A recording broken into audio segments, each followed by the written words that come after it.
गुरुवार के दिन भगवान बृहस्पति की पूजा की जाती है। इस दिन आप सूर्योदय से पहले उठ करके नित्य कर्मों से निवृत्त होकर के स्नान करें और पीले रंग के वस्त्रों को धारण करें। उसके बाद आप पूरे घर में गंगा जल का छिड़काव करें। तत्पश्चात आपके पूजा घर में श्री हरि भगवान विष्णु की मूर्ति या चित्र को स्थापित करें। उन पर पीले रंग के गंध पुष्प आदि अक्षत चढ़ाएं। इसके बाद आप प्रसाद में चना गुड़ और मुनक्का चढ़ा करके विधि विधान से पूजन करें। तत्पश्चात आप व्रत का पाठ करें। तो आइए अब गुरुवार व्रत कथा का पाठ करते हैं। प्राचीन समय की बात है। भारतवर्ष में एक राजा राज्य करता था। वह बड़ा ही प्रतापी और दानी था। वह नित्य गरीबों और ब्राह्मणों की सेवा सहायता किया करता था। वह दिन प्रतिदिन मंदिर में भगवान के दर्शन के लिए जाता था, लेकिन यह बात उसकी रानी को बिल्कुल भी अच्छी नहीं लगती थी।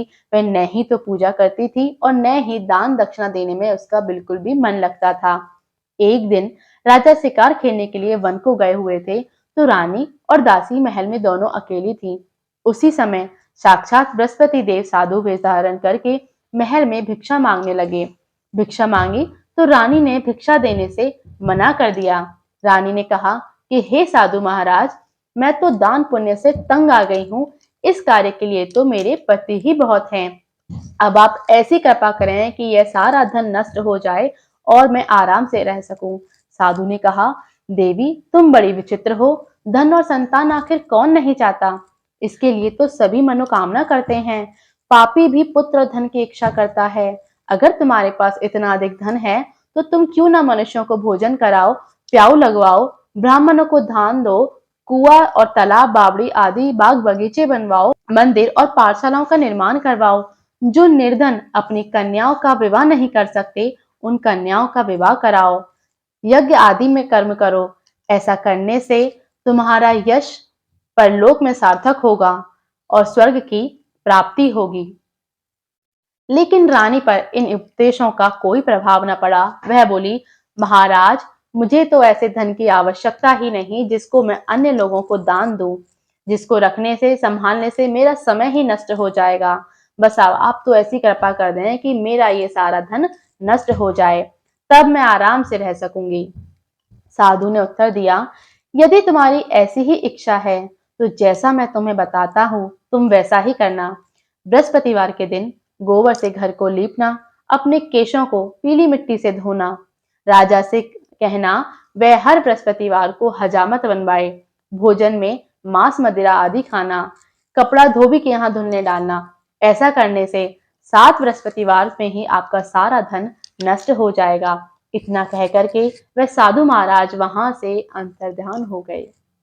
इसके बाद रानी ने वही किया जो साधु ने बताया था। केवल 3 बृहस्पतिवार ही बीते थे कि उसका समस्त धन संपत्ति नष्ट हो गई। अब भोजन के लिए भी राजा रानी दोनों तरसने लगे। तब एक दिन राजा ने रानी से कहा कि तुम यहाँ पर रहो, मैं दूसरे देश में कुछ कमाने के लिए जाता हूँ, क्योंकि यहाँ पर तो मुझे सभी लोग जानते हैं, इसलिए कोई मुझे कार्य नहीं करने दे सकता। ऐसा कह करके राजा परदेश के लिए चला गया और जंगल को जाते समय लकड़ी काट कर लाता और शहर में बेचता। इस तरह से वह अपना जीवन व्यतीत कर रहा था। इधर राजा के बिना रानी और दासी दुखी रहने लगे थे। किसी दिन भोजन मिलता तो किसी दिन मात्र जल पी करके ही पूरा दिन गुजारना होता।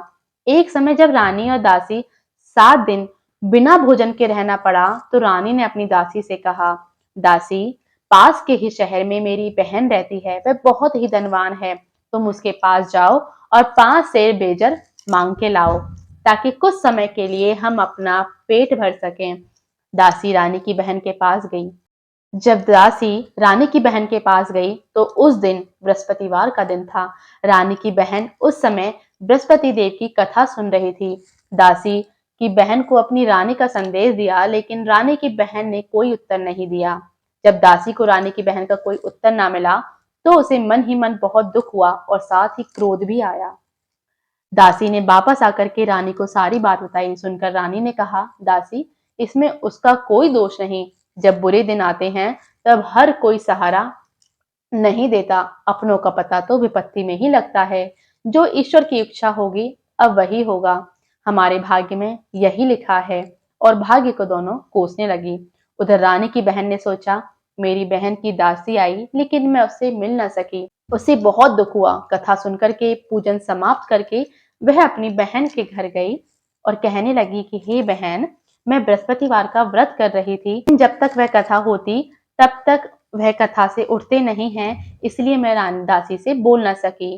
कहो, दासी आखिर मेरे पास क्यों गई थी? रानी की आंखें भर आईं और उसने दासी समेत 7 दिन से भूखा रहने की बात बताई। इसलिए मैंने दासी को तुम्हारे पास 5 सेर बेझर लेने के लिए भेजा था। रानी की बहन बोली, देखो बहन, बृहस्पति देव सबकी मनोकामना पूर्ण करते हैं। देखो, शायद तुम्हारे घर में भी अनाज जरूर रखा होगा। पहले तो रानी को उसकी बातों का विश्वास न हुआ, लेकिन बहन के बार बार आग्रह करने पर रानी ने दासी को अंदर भेजा। तो वहां जाकर दासी ने देखा कि वहां एक घड़ा बेजर रखा हुआ है। देखकर रानी को बहुत ही आश्चर्य हुआ और मन ही मन प्रसन्नता हुई। दासी के कहने पर रानी ने अपनी बहन से बृहस्पति व्रत के बारे में पूछा। बहन ने बताया, बृहस्पतिवार के व्रत में चने की दाल, गुड़ और मुनक्का से श्री हरि भगवान विष्णु का केले की वृक्ष की जड़ में पूजन करना चाहिए तथा दीपक जलाना चाहिए और साथ ही उस दिन कथा सुननी चाहिए। एक ही समय भोजन करने चाहिए। भोजन में पीले खाद्य पदार्थों का सेवन जरूर करना चाहिए। गुरु भगवान प्रसन्न होते हैं और हमें मनोवांछित फल देते हैं। साथ ही हमारी सभी मनोकामनाएं पूर्ण होती हैं। व्रत की पूजन विधि बताकर रानी की बहन अपने घर को लौट आई। रानी और दासी दोनों निश्चय किया कि बृहस्पति देव भगवान विष्णु का पूजन जरूर करेंगे। 7 रोज बाद बृहस्पतिवार का दिन आया तो उन्होंने व्रत रखा। चना और गुड़ की लाई लाई, उसकी दाल से केले की जड़ और भगवान श्री हरि विष्णु का पूजन किया। अब उनके पास पीला भोजन नहीं था, जिसे सोच करके वे दोनों दुखी हुई। परंतु उन्होंने व्रत किया, इसलिए बृहस्पति देव ने प्रसन्न होकर के एक साधारण व्यक्ति का रूप रखा और 2 थालों में पीला भोजन लेकर के आए। दासी को देकर के बोले, हे दासी, यह भोजन तुम्हारी और तुम्हारी रानी के लिए है, इसे तुम दोनों ग्रहण करो। दासी भोजन पाकर के बहुत प्रसन्न हुई। उसने रानी से कहा, चलो रानी, भोजन कर लें।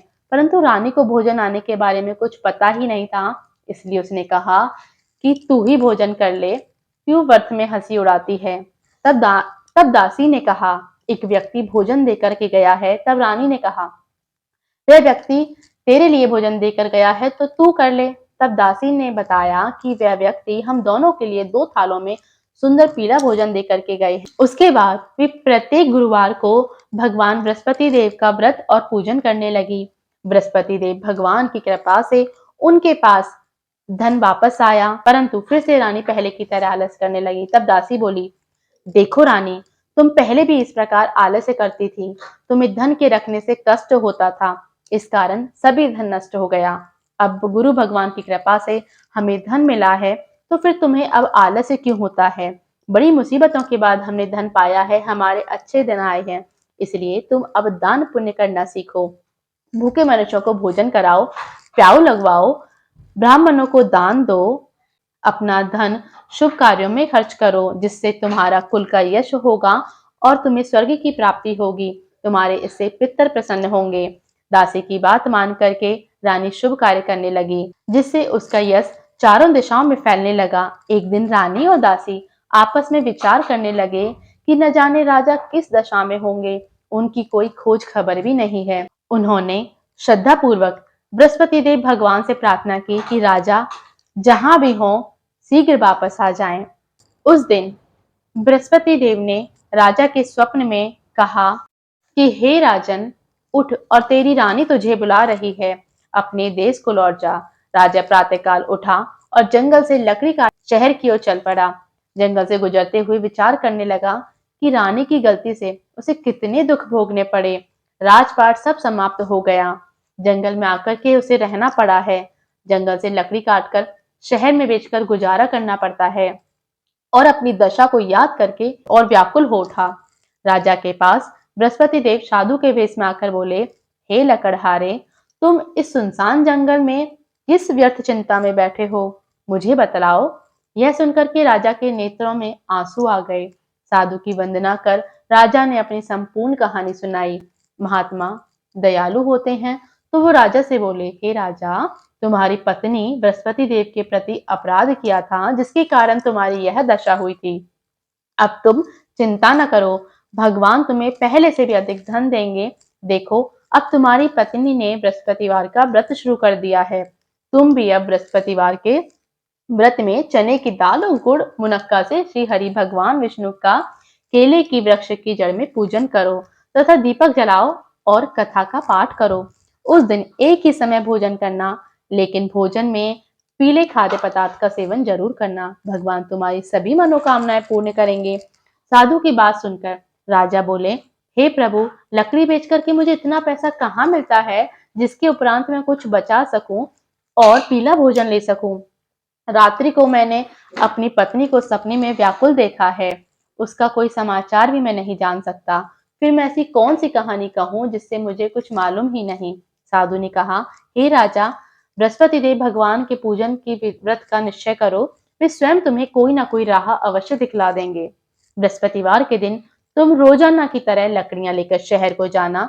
तुम्हें और दिन से दुगना धन मिलेगा, जिससे तुम भली भांति भोजन कर लोगे और बृहस्पति देव की पूजा का सामान भी आराम से उसमें आ जाएगा। राजा ने ऐसा ही किया और उसको मनोवांछित फल की प्राप्ति हुई।